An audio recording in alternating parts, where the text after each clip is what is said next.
So I met Joanne. This is Joanne. I met her at Aero Conference, which is this conference for alternative education, back Mhm. in a few months back, I'll just say. July, I would say. Okay, July? back in July. Probably July. No, Mm-hmm. August? I don't remember. Summer 2020.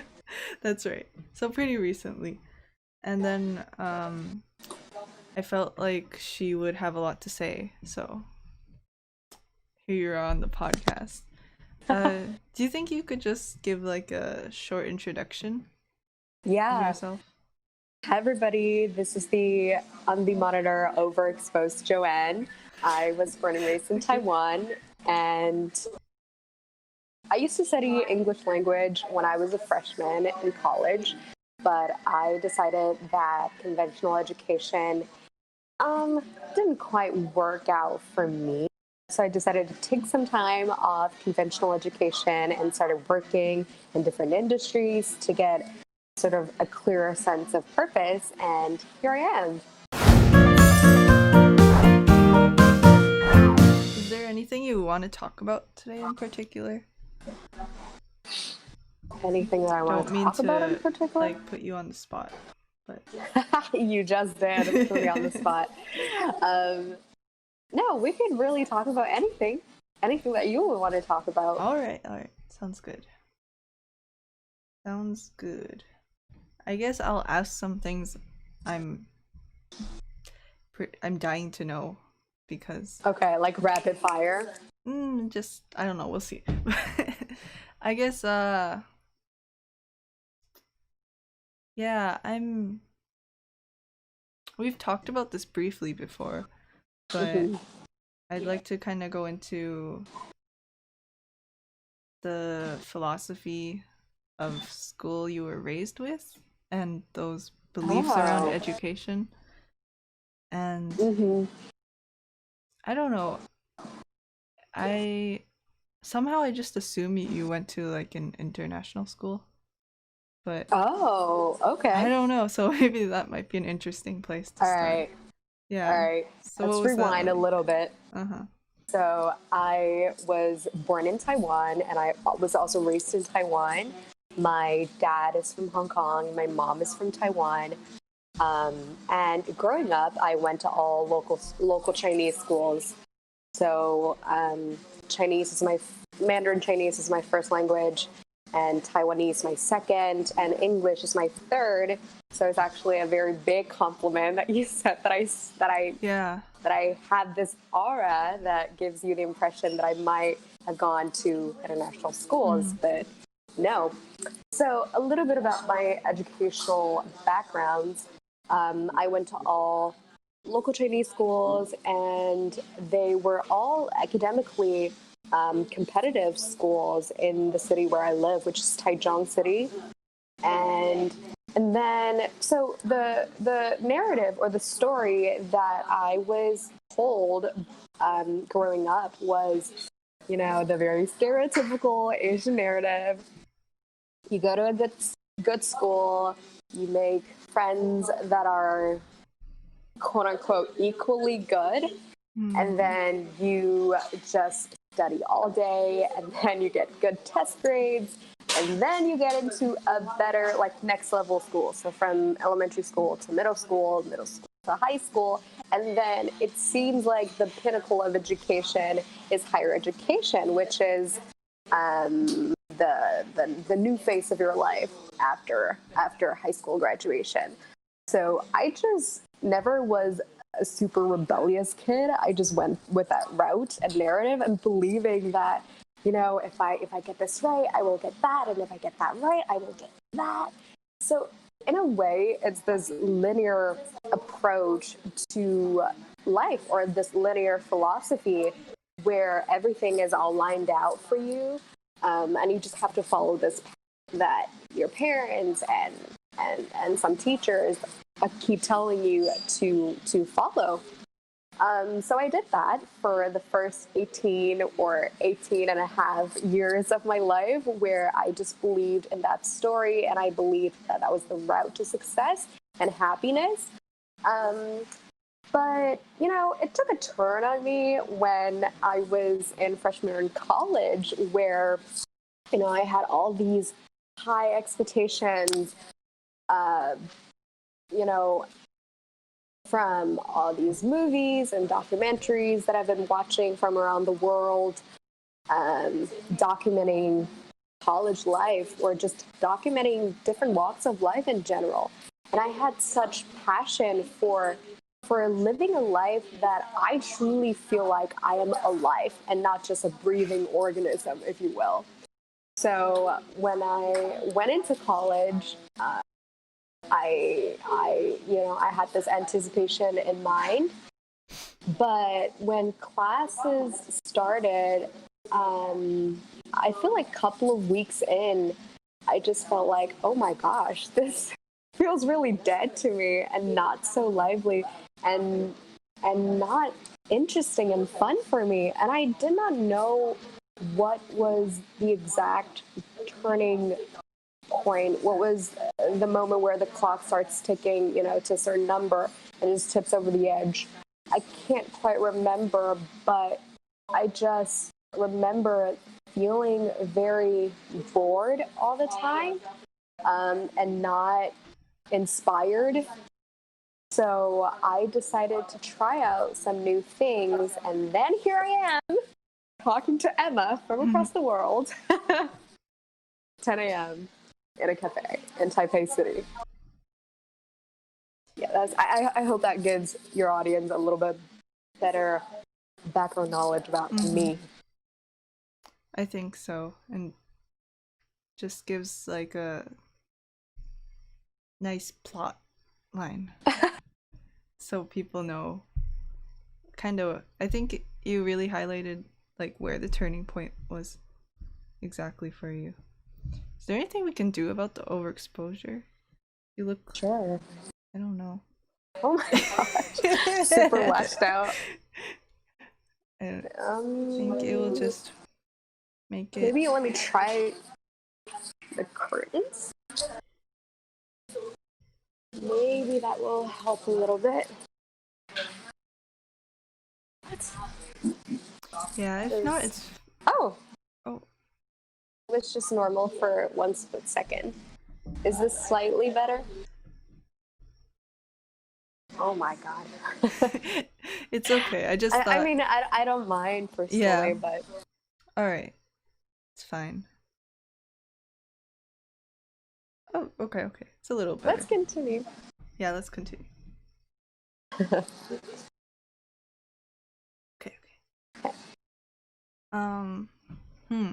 So, you said you were like a very obedient kid. Sort of. Yeah. Sort of. Was there ever something in your heart that kind of you felt like it was a rebellious part of you, but you kind of ignored it? Something like this? Let me try to recall to my earliest memory of me being a rebellious kid. Let's see. I would say the easiest answer would be when I dropped out of college.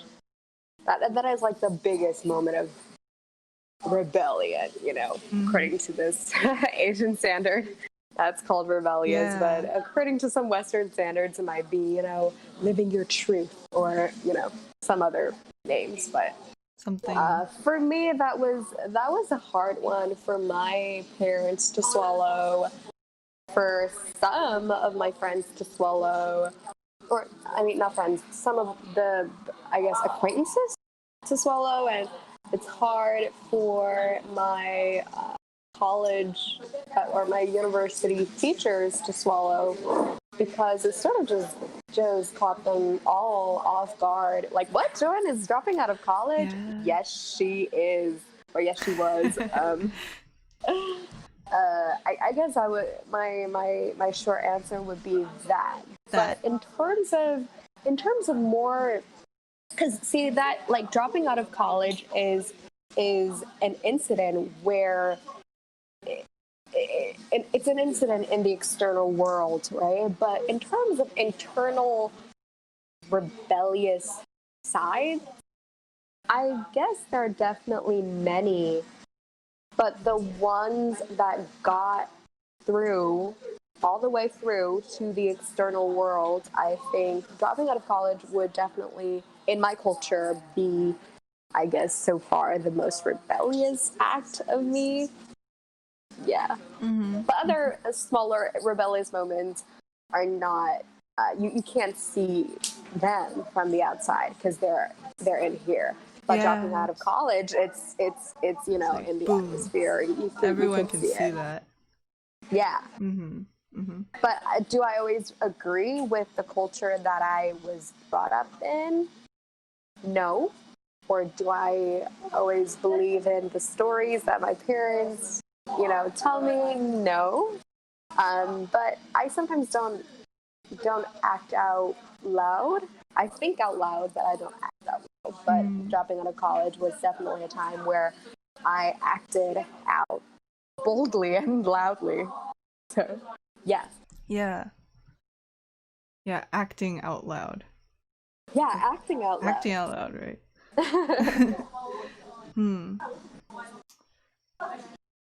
So, what's an example of maybe a story you don't agree with from, you know, this culture? Okay. Taiwanese culture. I wouldn't say it's all over Taiwan because some younger parents are definitely more liberal and hashtag progressive towards their children or kids. But in terms of the one story that I remember not agreeing to would be, okay, so both of my parents work in the medical field.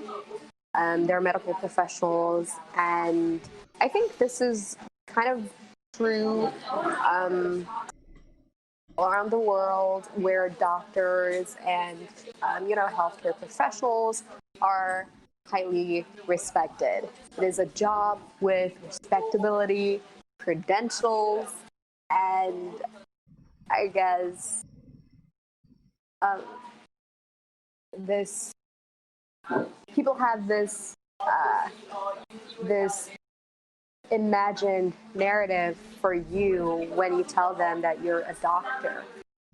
So growing up, early on I was pressured into going into that field.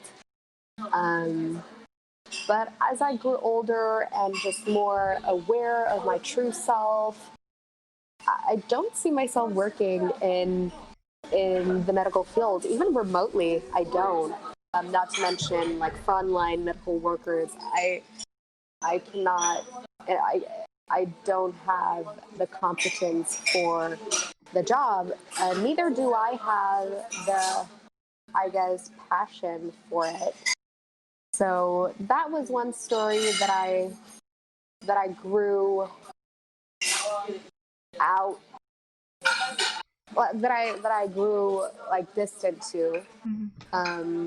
Yeah, that would be one example. Like doctors are the way to go, but sorry, it's not gonna work for me. I just realized that early on, probably in middle school. Oh, in middle school. Yeah. Yeah. So is that more of kind of this small rebellion internally? A realization like this? You know, the thing is, as you grow older, your scale becomes bigger. So, like now looking back, it might be a small act of rebellion, but considering the time and age that I was in, maybe it was medium to huge to the then Joanne, you know what I mean? Yeah. And like now for me now, dropping out of college at age 18 might sound like a big deal, but like 5 years from now on, that will just be, you know, one of those small decisions that you have to make on a daily excuse me, on a daily basis. So yeah, and you know, like this just this is the sort of like physical embodiment of how all green things grow and evolve, and we all change. Yeah, just plans. Know that you can have a plan, but also know that your plan might change, and probably a lot. But it doesn't matter what your plans are. Your plans can be fluid, but as long as your foundation is stable, you're good. Mhm. You're good. Yeah. Yeah. Were these things your parents taught you? Would you say? The things that what? Like um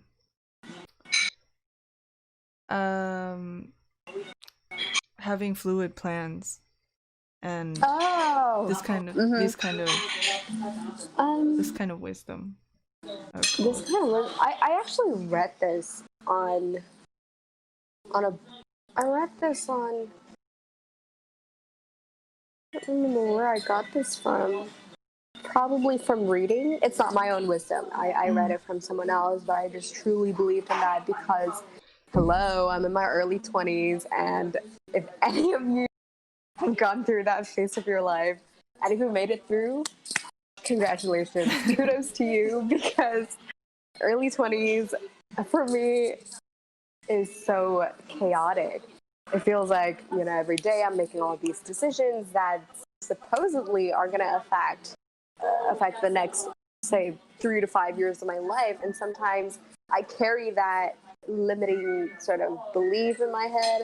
I go, oh my gosh, it becomes crippling to think of every decision in that respect or in that fashion, where this decision is going to alter the entire trajectory of your life.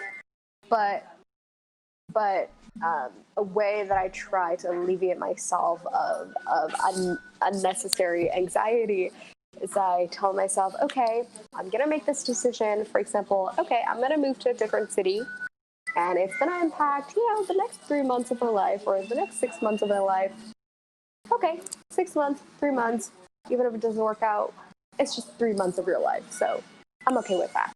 So that is a liberating thought, knowing that yes, decisions can have impacts on your life, but you know you can sort of decide. No, I let me really pause and think about what I want to say. I guess decisions have the power to alter the trajectory of your life, but only for the next little bit of your trajectory, not the whole track. So, yeah, that would be how I tend to look at it right now. I see. So it's not like one decision will ruin the rest of your life. Will like make or break my entire life, whether it's social or professional or personal. No, it's just going to affect, the next little while. And then the next decision is going to affect the next little while. I don't know. Yeah. Life can still sometimes be confusing, no matter what age you're in. Yeah. And whenever I meet people who are super self-assured and certain, I'm like, well, are you sure? Or how do you get to that phase? Or they might just be faking it. Who knows? Yeah, I'm convinced most people are faking it or like that, or they're just unaware. Oh. I'm convinced most people are like this. But what? So you said you feel like your 20s are really confusing right now. So what is At that? times it can be confusing, but other times I can be very certain of myself.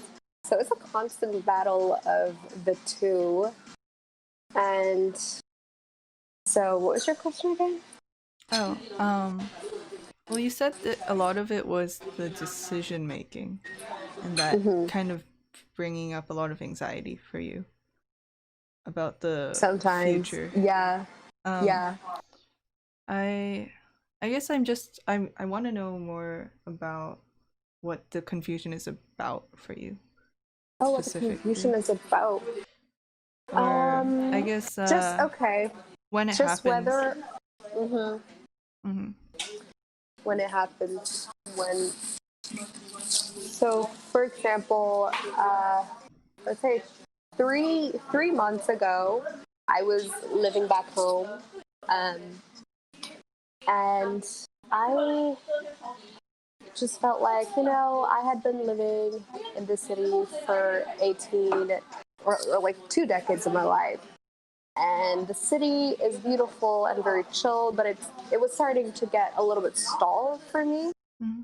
And so I just thought, I could take some remote jobs so I could earn an income while living in a different city. And at the time, there are so many different beautiful cities in Taiwan, and I was deciding which one to choose. And then I just happen to have a friend who owns a sort of like a hostel in Ilan City. It's a beautiful city with a lot of natural sceneries that are scrumptious. So I just on the spot decided, you know what? I'm gonna move there. I am gonna sort of find the happy Joanne again, and I'm gonna live there by myself. And so I started to sell things, pack my life up. And then the day before my actual move, I went to see my sister. And when she started asking me, how I was, I just uncontrollably started bawling. I'm like, Mm-hmm. oh my gosh, Sharon, I don't know what I'm doing. Like, yes, I'm moving to this new city, but I don't know if I can find a job, and I don't know what will happen, blah, yada, yada, yada. So it was just a reflection of how scared I get when I face uncertainty.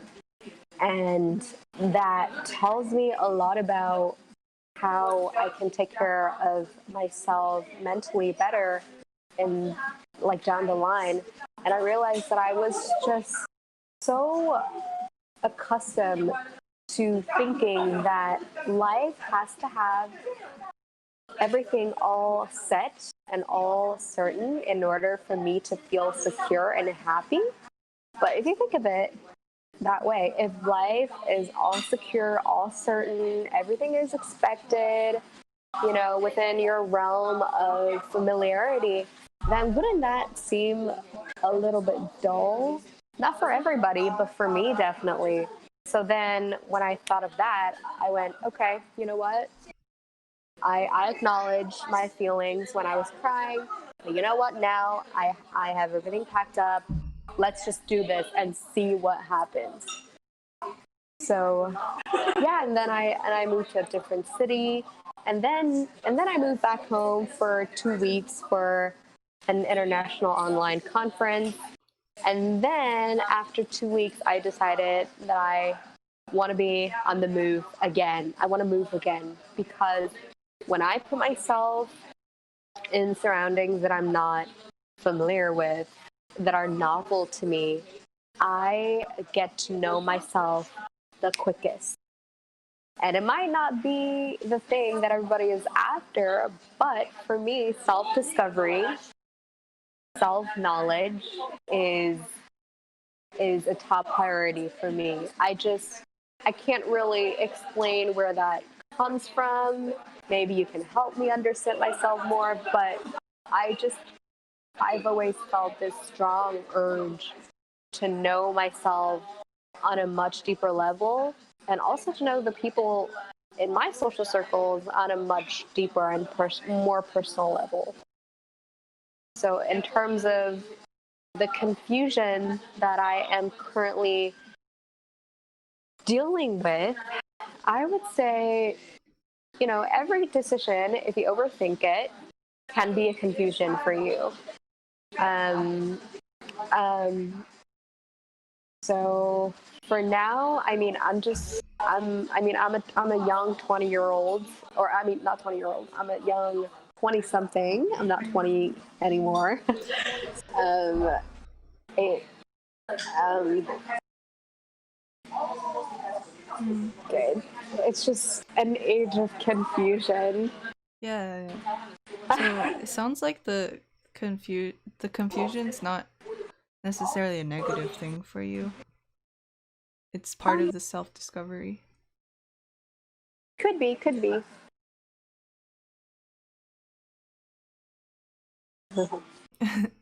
Could be. All right. Um. Hmm. Yeah. Do you ever wonder your if your drive for self discovery is a selfish thing? Because Oh, this never crossed your mind before. it's a self. And what do you mean by selfish? I guess selfish as in you're not giving to others, because I feel like with Asian culture, it's very much like family based, and when somebody might have a drive to look after themselves or look inwards, it's not always taken very well. So that's why I was wondering if you've had this kind of experience before. Okay. I don't know if I would use the word selfish. Maybe we have better word choices. It's. I mean, if you're not eager to know more about yourself, then whose job is it to know you? Maybe journalists or blog writers, maybe, but the general public.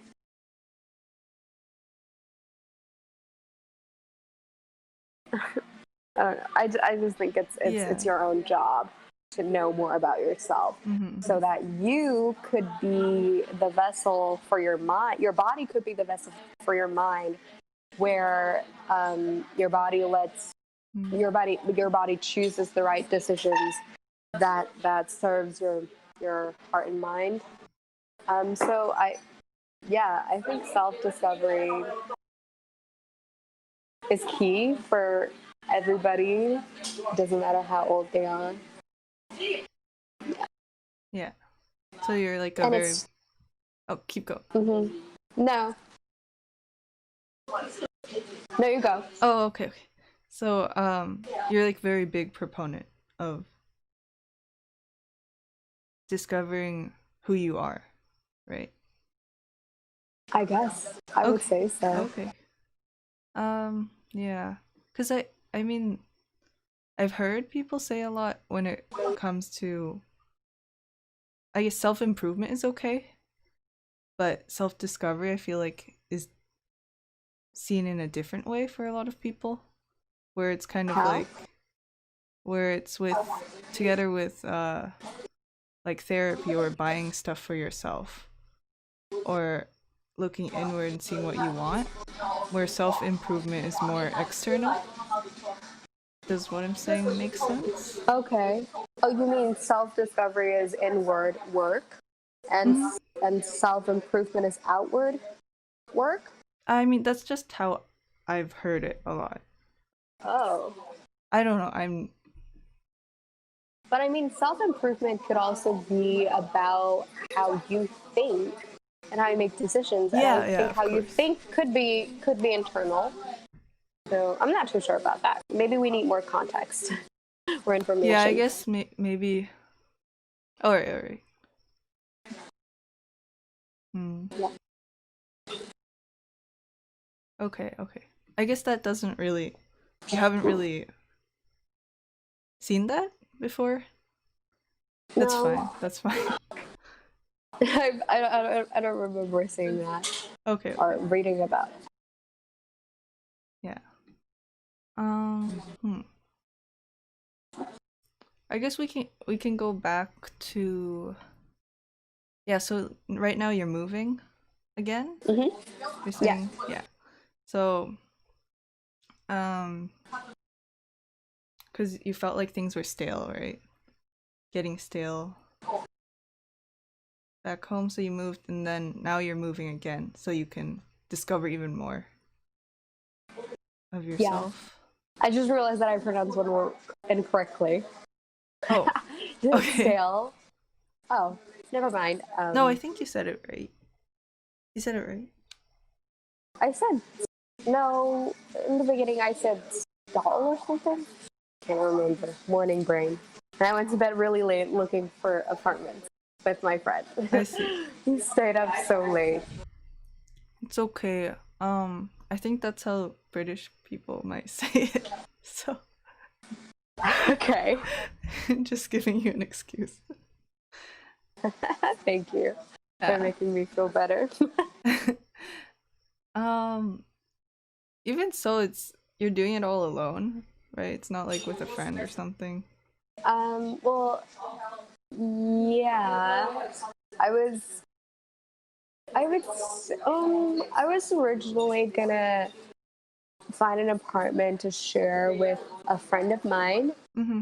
but later on, both of us, because we had been told by our respective friends that it's not wise to live with your friend just in case anything would happen. So we both cherish our friendship so much, and we also felt like we were rushing to get an apartment. So yesterday we had a conversation and we decided to find individual apartment, like respect our respective apartments, and not live together, just in case anything might happen down the line. And also because she recently is changing jobs, so she might not be living in the place that she had originally thought that she would be living in. So we thought, we needed to take some time,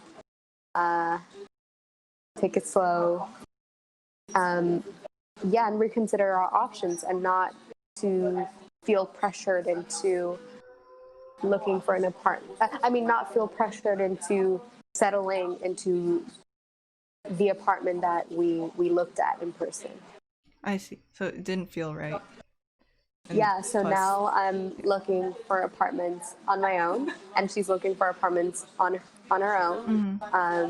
Yeah, yeah. but we're still good. Nothing really happened. We were just very afraid that if we live together, we have different lifestyles, and that might affect the other person's living schedule, and we kind of don't want that. Yeah. So Yeah, thinking things through, especially with apartments. yeah. Yeah. That It's can like a get 1 year messy. commitment. Mm-hmm. Mm-hmm. So are you excited to have your own Very. apartment? I'm not excited about the rent part Mm-hmm. because, oh my gosh, rent in Taipei City is not sexy. But in terms of what you can get and what you can experience from and in this city, I think it's worth the change. I always come to Taipei City, but I never truly lived here before. So again, trying something new can bring yourself closer to the neglected areas of your inner landscape. So I think it's worth a try, and while I can, why not? So Mm-hmm. it's as simple as that. Let's Yeah. not try to complicate that, for overthinking again, or else I see. You're like gonna I'll just start go with that narrative thinking. right now. Okay. Cool. Yeah, because it's scary, right? Doing new things is always scary. But exciting Mm-hmm. Yeah. and fun. I've noticed that I am a sensation seeking type of person. I always like novelty. I always like something different, something new. And I I get tired of one thing sometimes easily. Uh, so I, for now, have to keep looking for things that excite me or activities that can make me feel very engaged, or else I would just feel like I'm not entertained. And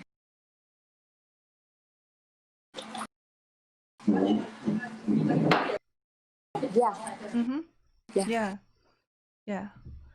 Would you say that's like part of the reason why you decided to leave college? Could also be. Yeah, Mm-hmm. because after long hours of sitting inside classrooms, uh, you gave away a lot of your time, but at the time I felt like I wasn't getting much in return. And much meaning, say excitement, inspiration, knowledge, or a strong sense of camaraderie between me and my classmates. I got none of these. Um, so I felt like, then what am I trading my time for? Unhappiness, it turns out to be. So I'm not doing that. I Yeah. want to use my time currency wisely and do something that truly excites me. Mm-hmm. Mm-hmm. Yeah. Yeah. And then after you left college, what was it like finding work? Because it's you were Mm-hmm. pretty successful with that, right? I would say. Thank you for Yeah. saying that. But you just have to go, or I went, one step. I took one step at a time and just started from the bottom, really. Mm-hmm. Um, yeah, at first I took whatever job I could, and then started to build my portfolio from there.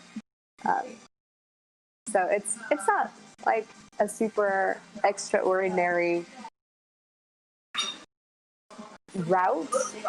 It's just, I guess, the routes that most people take. Mm-hmm.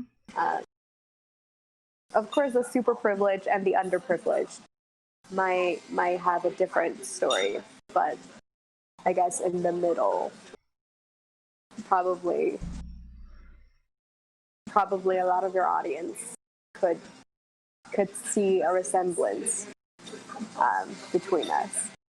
Us meaning me and your readers or listeners, maybe. Mm-hmm. Um. Yeah. Well, I guess even there are people who've graduated from college who have trouble finding work that pays Mm-hmm. enough to get by. So when you say you just worked from the bottom, um, how did you manage not to get stuck in one job? Oh, Or so I never take full-time jobs mm-hmm. because, again, it circles back to my personality. I like to seek sensation, and I like to seek difference or uniqueness. Mm-hmm. So I kind of just take many jobs and all part-time jobs, and then I kind of take what's best in that job, um, and then I sort of combine the best pieces, the best bits of each job, combine all of that together, and create my own sort of professional culture or working culture, if you will. But I mean, I'm not the first one that does this. Many people have done this before. It's just freelancing, really. Yeah, yeah. You get to be sort of your own boss. You have to be disciplined. Um, yeah, and you have to be creative in that jobs might not always be posted online. Sometimes you have to create your own job opportunities, or you have to create your own interview opportunities. And those things are fun for me. Oh. So I just decided to, for now, I'm going to stick to that for a short while Mm-hmm. That's before I change my mind and find something even more exciting. Who knows? I see. Yeah, so you're always looking for the new challenge. And it's fun for you. or just new things to do. I'm not gonna phrase it as like I'm looking for new challenges. Yeah. I'm just looking for new things to do that could bring me joy, that could challenge my abilities, that could hone my skills, that allow me to meet new people. Yeah. Yeah. I think that's a great thing to have. Yeah. I'm interviewing, but I'm also looking at my bowl of salad. Like piece of toast. The food there is so different. Really? Yeah. It's like Japan. It's salad with tomatoes, lettuce, sweet potato, baby corns, tofu. This is vegan. That is not. Oh, is that vegan? No, that's not vegan, but this is. Is it your lunch? No, wait, our tofu is vegan? Oh, yeah. It's your breakfast? It's my...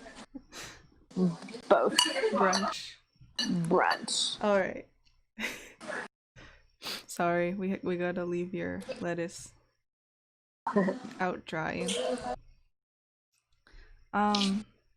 Yeah. Was it ever difficult for you? I guess the process of finding these jobs or working. Was there ever a lot of difficulty with this?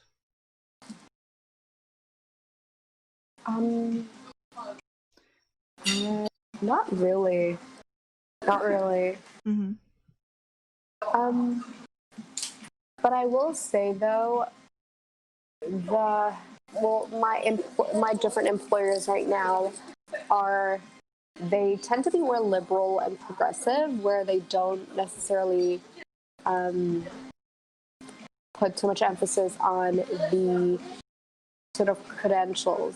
Well, not credentials, like the, I guess, titles? No, not titles. Yeah. They don't put too much emphasis on whether or not you have a college degree. But my employers right now are more personality based and ability based when it comes to looking for potential collaborators.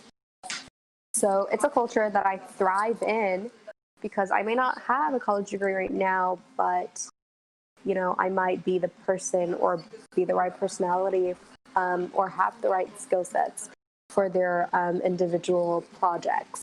So I thrive in that. But I will say, on the flip side, I also, in the beginning of dropping out of college, I went job seeking in a market that highly valued a college degree or any of these hard, I guess, credentials. And yeah, I got so many rejections. So that was when I realized, okay, maybe that's not a culture that I would thrive in right now. So let's not go there. Because even if you get in, your authentic self sort of wouldn't be valued as much as in the former working scenario that I just mentioned. Yeah, so that's true. So yeah, you just gotta find your tribe of people, and know that you are important. Not to everybody, but you're important to some people, and that's enough. That's nice. Yeah. Nice. And I'd like to know, like I said at the start, I've been assuming that you went to international school since your English is so good. But how did that happen? When did you start learning English? As I mentioned earlier, I went to local schools, right? And of course, any parents could hire tutors for their children, starting from a very early and young age. But for me, that was not the case. So I started learning about the ABCs in kindergarten. And in kindergarten, I would only know very basic vocabulary like cat, ball, bat, or elephant. No, elephant was a big word back then. No. Let's say cat, dog, and apple, those vocabulary. And then in elementary school, I went to a Chinese school with no foreign teachers. And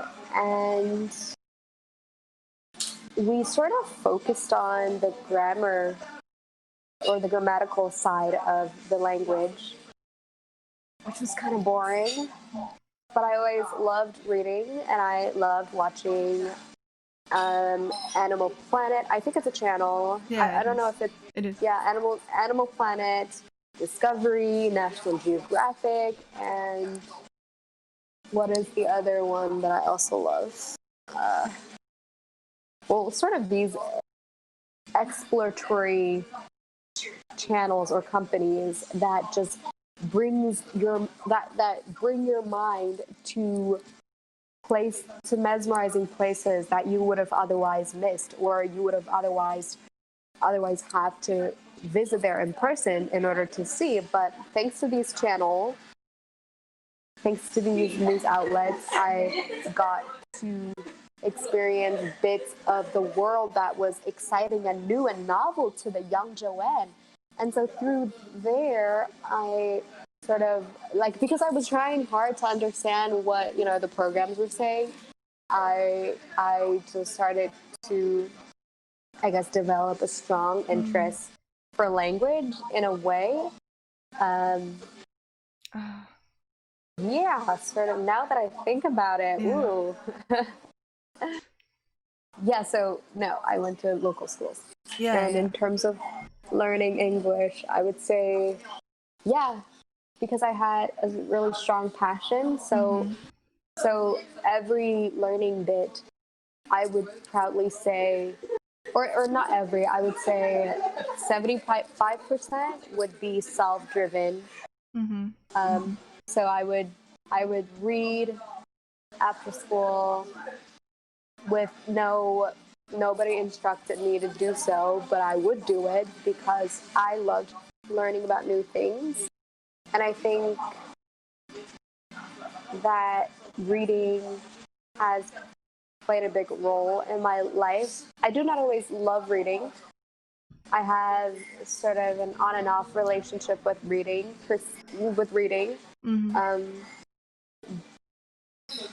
But yeah, I feel like reading is the most money-wise, most efficient way to travel, quote unquote travel. Yeah, because your mind can travel to faraway land without having to pay the expensive hotel rooms or even hostels or plane tickets or accommodation and everything. You could just travel through the power of words, and that's so mesmerizing to me. Yeah. Yeah. For right now, I'm reading Perfume. It's a novel about a murderer, and I had just bought the book earlier before I came to Taipei. I just started reading a couple of pages, but it's mesmerizing. Once I start, I can't stop, and I like that. So you read fiction and nonfiction? I used to read only I used to only read nonfiction, but then a friend of mine encouraged me to read more fictions so that I could be more creative in the ways I express myself with words, or when I talk or when I write. I see. And so we were on an Uber. We were in an Uber, and I was sharing that I was only interested in reading nonfiction, and she immediately grabbed my phone and started typing out a short essay and reasons of why I should start reading more fictions. And I still have that list on my phone right now. So yeah, she encouraged me to read more fiction. So since then, I have read The Alchemist, The Alchemist by Paulo Coelho, City of Girls by Elizabeth Gilbert, and now Perfume by, I don't remember the author's name. And, well, I guess memoirs and autobiographies are a great transition because they read like a fiction would, but they're nonfictions. Yeah. So it's like a nice mix. Memoirs. Yeah. What's the book that had the most influence over you so far? Is there one you can think of? Yeah, there is always one. For now, this is really sad. For now, and for a very long time, it has been Sir Ken Robinson's The Element, How Finding Your Passion Changes Everything. That's the title and subtitle of the book.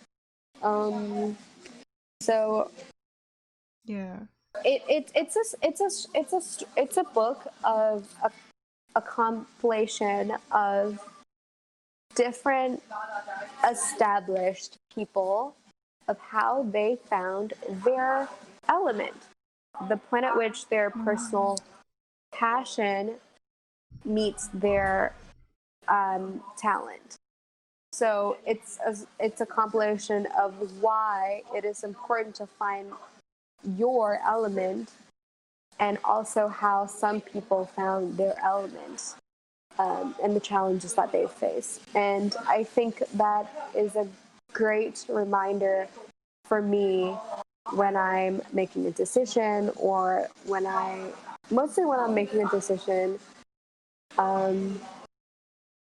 it and I'm emotional talking about this because the author of the book, Sir Ken Robinson, he recently passed away, and I remember the morning when I got the message that he passed away, I was speechless and very upset because I have not I never got the opportunity to meet my hero, one of my heroes, in person. And I think he has left the world. The world is brighter because of him. And it's really sad that he's not here with us in person. But in terms of how the book changed how I am, I would say it's a reminder for me when I'm in a group of people that whether or not these people are my tribe of people, are my tribesmen, if you will.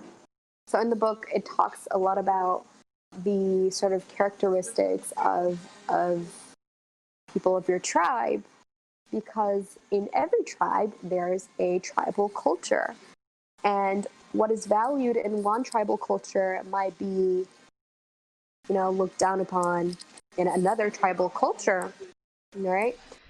So, but what happens is your highlight and what makes you is looked down upon in the tribal culture that, or in the tribe that maybe you were born in, or you just somehow mingled into. What happens when what makes you is not encouraged or respected in the tribe that you're in? That means you're in the wrong tribe.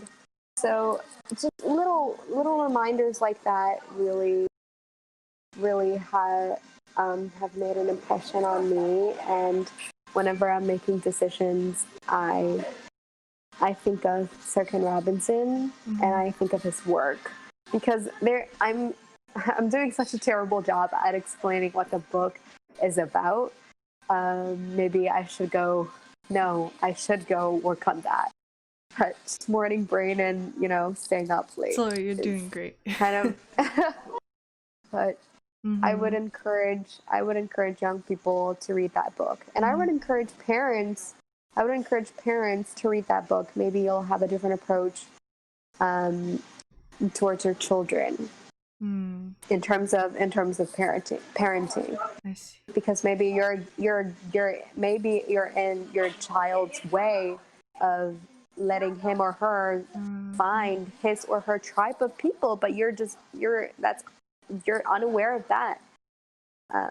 So I would encourage everybody to read that book. Yeah. Plus, Okay. Sir Ken Robinson is extraordinarily hilarious. He has this wry sense of humor that will make you think, that will make you just burst out laughing, but afterwards you start to think deeply about his jokes or the truths buried in his jokes. And his humor has a long-lasting effect on me, where the jokes are so spot on, but also full of wisdom. So you get to be entertained while being educated, at the same time. So yeah. I love that. Yeah, it's using humor in a very crafty way.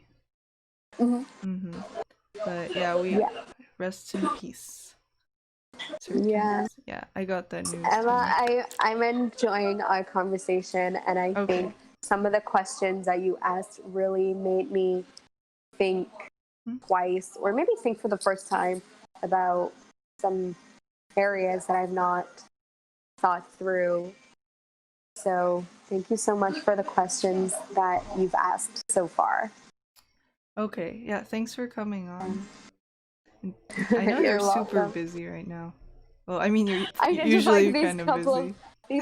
These couple of weeks are especially hectic for me because of all the traveling between two cities, looking for apartments, signing contracts, finding new jobs. Yeah, totally. It's a lot. But thank you for making the time to, not interview me, but sort of have this conversation. No, interview, because you asked me most of the questions, but thank you so much for having me. Thanks for coming on and being open with sharing your thoughts and everything. You're welcome. Yeah, I know you gotta run. So yeah, I know you gotta go. I gotta gobble my sandwich, or my toast and you gotta salad, see and another then place. be out the Got it. Yeah, I'm gonna go apartment hunting again. Okay. Yeah. Wait, can you answer the last question real quick? Yeah. Okay. So, because I ask it to everyone, but just what does walk your path mean for you?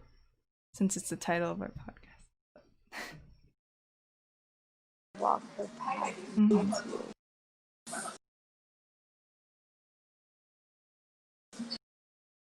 It.